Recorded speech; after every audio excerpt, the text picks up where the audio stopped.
Auni yang ma bishuina nebna kai babi ni ke nga nyame nono na. Ani nyame nono bi na famise adamadima. Ana fanwere. Anga kai babi nkule njele impasi.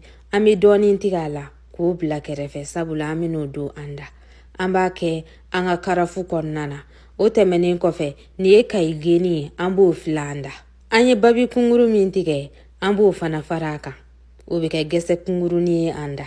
Obete menen kofe amanga nyame nonota kakala kuma oyere nyabala chuka mina nini manau nyame kayen kosebe na sorola ko klodimi gelembila klodimi kelenu kisenge kosebe ibisiga nyame abu ota nono ire iba buta ka buja imana na buja minge iba ketala ki klojo adala ki klo wishunai aka chala fe abe klodimi noya nyame ifen anono fara suguneka ana fe a beka ino adamadenya la wa a bena joro dedu ina fo nega nyame mi nono flenita sugune fitini kele do ala sabula a sugune fana kaino o bana ka doka ati bana mi furake neni manao ambe ko ni ba doka fo ko sware ni tita wusulanko wasa ka sware ni toja ame wusulan wusu ni wusula mi wusuto fleni ni fe neni manao ma dogolinte mina pulo ka wusulane do nu ba fama ko ambiance wusulan